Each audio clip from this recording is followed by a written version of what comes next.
What are you doing? Flanking me? Look at me! You ain't going down like that. Kali ini saya akan menceritakan kisah film tentang perjalanan seorang perampok bank yang berakhir tragis sebelum membahagiakan anaknya. Film ini dibintangi oleh Adam Hampton sebagai Gabriel, kepala perampok yang akan membuat Ryan Merriman sebagai agen Solomon pusing 7 keliling. Oke, sambil menunggu harga batagor turun, ayo nyok kita mulai. You've met the 3-month mandatory contact standard. You are in compliance with the conditions of your parole. Film dimulai dari seorang pria yang baru bebas dari masa tahanan. Dia adalah Russell Gabriel yang nantinya akan menjadi aktor utama di film ini. Beberapa waktu dari pembebasannya, Gabriel kembali menjalani profesinya sebagai perampok. Di situ ia bersama kedua anggotanya yang terdiri dari Wesley adiknya dan Marcus bestinya. Tujuan perampokan mereka kali ini adalah pada suatu bank yang nantinya hasil dari perampokan itu akan dibagi rata dengan seorang mafia sebagai calonnya dan juga pada seorang pekerja bank itu sendiri yang sudah membocorkan waktu transaksi bank kepada si calo. Perampokan mereka yang berjalan lancar di awal akhirnya tidak sesuai rencana ketika Wesley menembak salah satu petugas yang saat itu mau mengambil pistol di sepatunya. Walaupun itu adalah suatu tindakan perlindungan diri, tetapi tetap saja itu membuat Gabriel marah karena itu berdampak pada keselamatan mereka setelah merampok. The fuck is wrong with you? Setelah menjalani aksinya, mereka mencoba mengelabui pihak pemberantas kriminal dengan cara membakar mobil rental curian yang mereka gunakan saat merampok.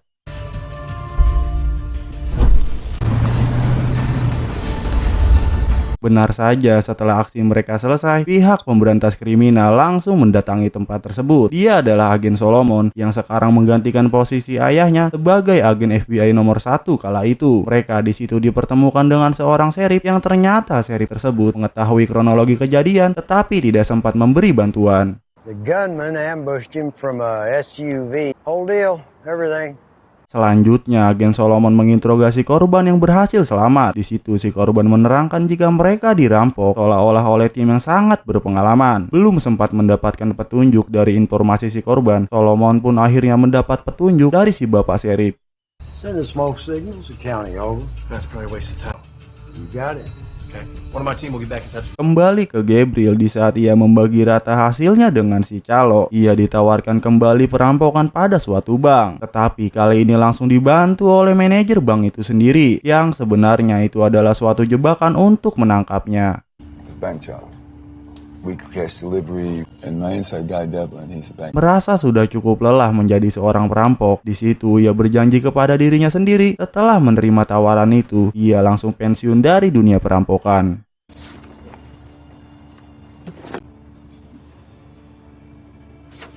Setelah membagi rata kepada si calo, ia membagi rata uang tersebut kepada anggotanya. Dan di situ ia menahan jatah bagian adiknya akibat kelakuannya di lapangan. Wesley yang kesal dengan cara kakaknya menjelaskan jika ia tidak menembak si penjaga bank, mungkin mereka akan terbunuh. Tetapi karena Gabriel memiliki pemahaman yang berbeda, tetap saja ia tidak membenarkan perkataannya. I deserve to be part of the brotherhood too, right? I'm gonna hold on to your share until it cools down or until you... Merasa jika perampokannya akan terhendus, Gabriel menaruh uang itu ke dalam ember berisi cat. Strategi yang ia lakukan itu bertuju jika nanti pihak penyelidik menggeledah rumahnya tidak menemukan uang itu sebagai barang bukti. Karena jika uang itu ditemukan di dalam rumahnya, pihak penyidik akan semakin kuat untuk menangkapnya.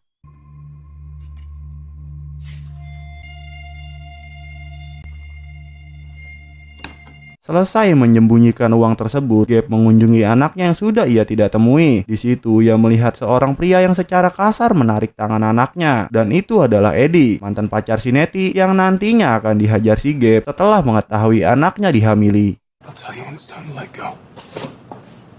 Lalu Nettie yang melihat ayahnya di situ secara spontan langsung mendekatinya. Tetapi bukannya senang sudah bertemu ayahnya, ia malah mengusirnya. Alasannya ia masih sangat kecewa dengan sang ayah karena tidak ada di dekatnya saat sang ibu menghembuskan napas terakhirnya. Walaupun Gabe sudah menjelaskan jika waktu itu ia masih berada di dalam masa tahanan, tetap saja sang anak masih bersikap seperti itu. You're my name, Mom. Or fucking leave.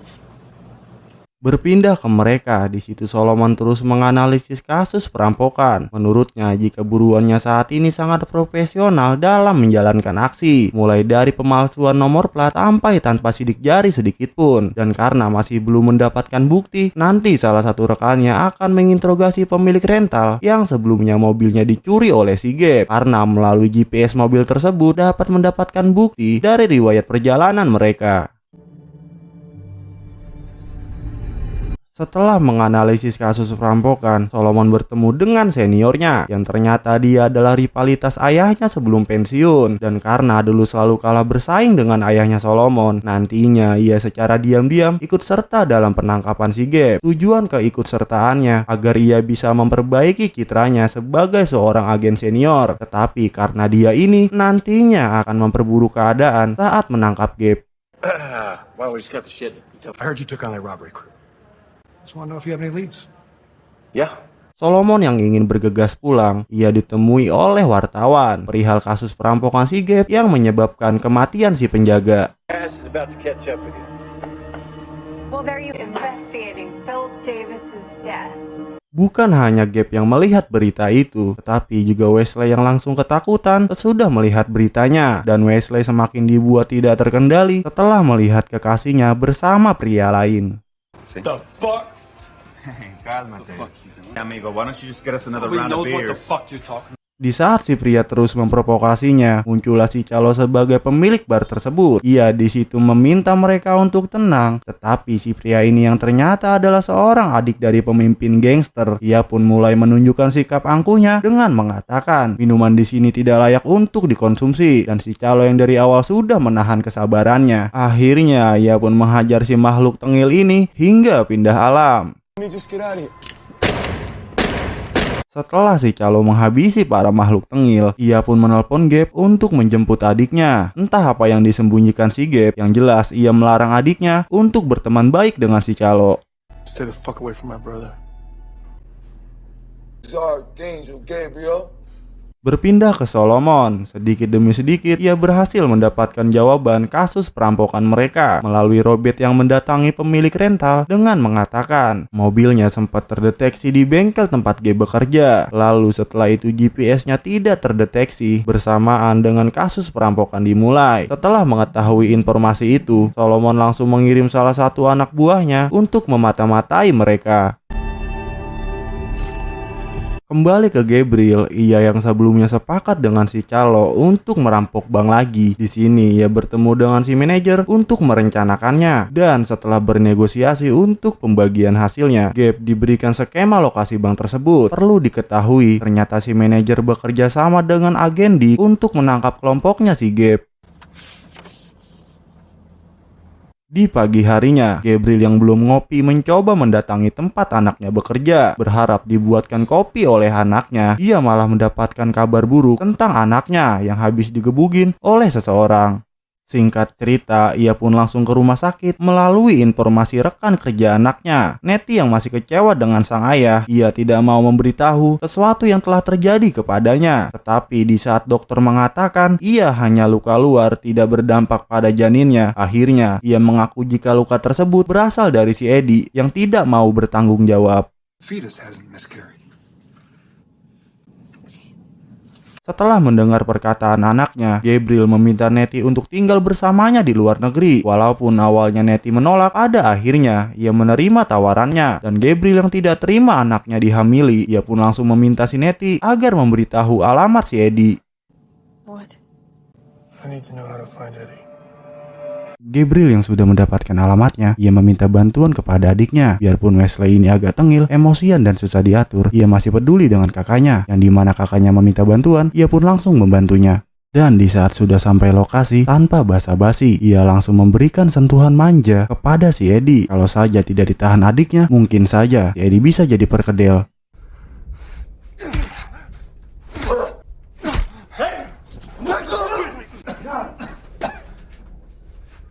Beralih ke Solomon, ia mulai mengetahui latar belakang si Gabe sebagai mantan narapidana dan untuk si Wesley sebagai mantan tentara. Tetapi untuk Marcus entah latar belakangnya apa, yang jelas ia bukan seorang Ultraman ataupun anggota Akatsuki.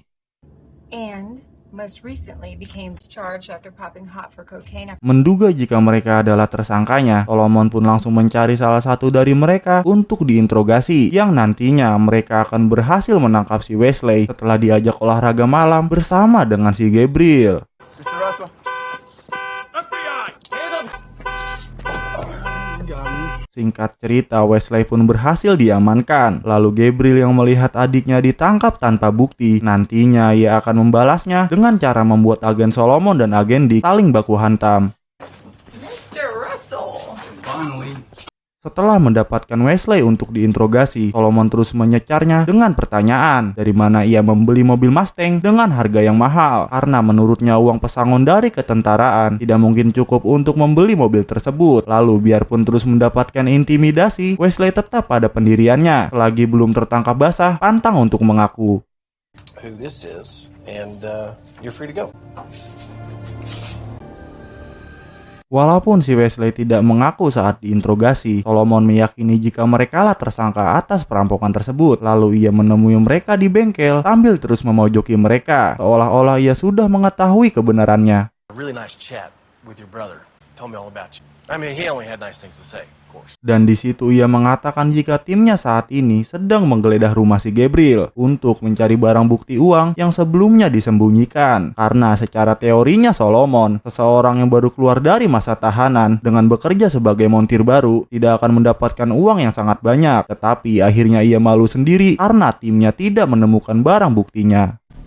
You know, you and your crew, you killed that guard. Wesley, good to see you.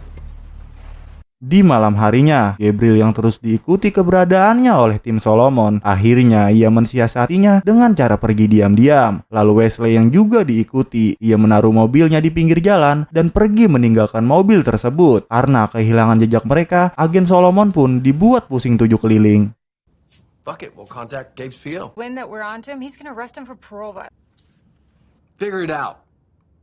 Adegan dipindahkan sedikit ke si Calo. Ia ditemui seseorang yang ternyata orang tersebut adalah ketua gangster yang berniat membalaskan kematian adiknya. Dan di situ si Calo dengan liciknya mengatakan jika bukan dialah tersangkanya, melainkan seseorang yang berada di alamat ini. Lalu tanpa basa-basi ia langsung mendatangi alamat tersebut yang ternyata alamat itu adalah alamatnya si Wesley. Berpindah ke Wesley yang saat itu belum mengetahui dirinya sedang terancam. Ia yang mau diantarkan kekasihnya untuk menjalankan aksi bersama si Gabe. Secara tiba-tiba ia ditembak seseorang yang ternyata adalah si ketua gangster yang sudah berada di situ. Karena banyaknya peluru bersarang di tubuhnya, akhirnya ia pun tewas bersama kekasihnya.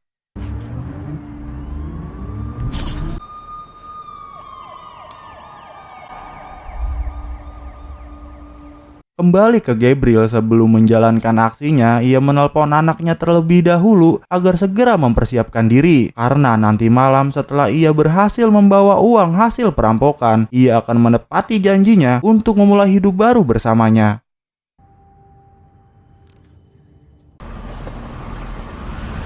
Belum mengetahui adiknya sudah tewas, Gabriel di situ terus menunggu kedatangannya. Dan saat itu juga muncullah si Calo yang menawarkan bantuan agar posisi Wesley digantikan oleh anak buahnya. Merasa ada yang tidak beres pada adiknya, Gabriel yang membutuhkan uang untuk hidup bersama anaknya nanti. Akhirnya, ia tetap menjalankan aksinya dengan menerima bantuan si Calo. Lalu di saat mereka sudah hampir sampai tujuan, kita diperlihatkan dengan kelompok agen Dick yang sudah menunggu mereka di depan bank tersebut. Tetapi karena si Gabe sudah mengetahui dirinya akan dijebak, ia memasuki area bank melalui sisi lain.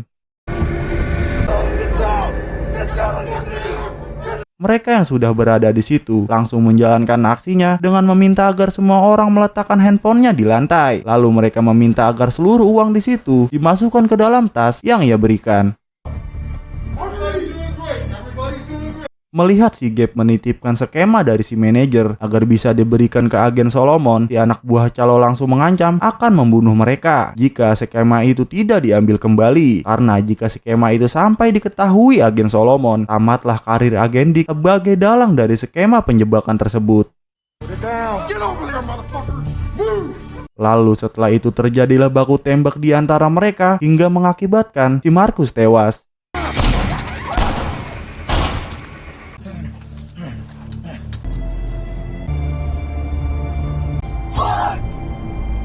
Demi menghilangkan jejak, Gabe membakar mobil tersebut bersama dengan si Marcus.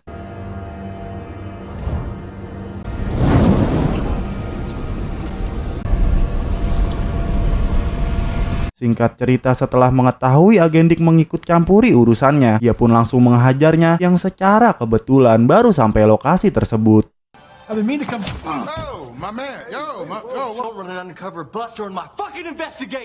Kembali ke Gabriel setelah ia tahu adiknya terbunuh karena ulah si calo, ia pun langsung mendatanginya untuk meminta pertanggungjawaban. Dan karena amarahnya sudah memuncak, ia langsung menembaknya sebelum ia yang tertembak.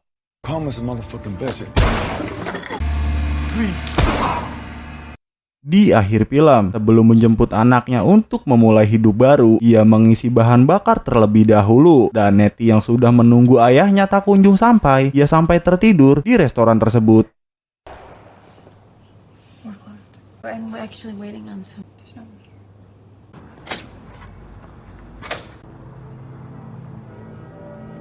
Lalu alasan Gabe tak kunjung menemuinya, ternyata ia sudah tidak berdaya setelah ditembak si Eddie yang membalaskan dendamnya. Dan karena kehabisan darah, Gabriel pun tewas di situ.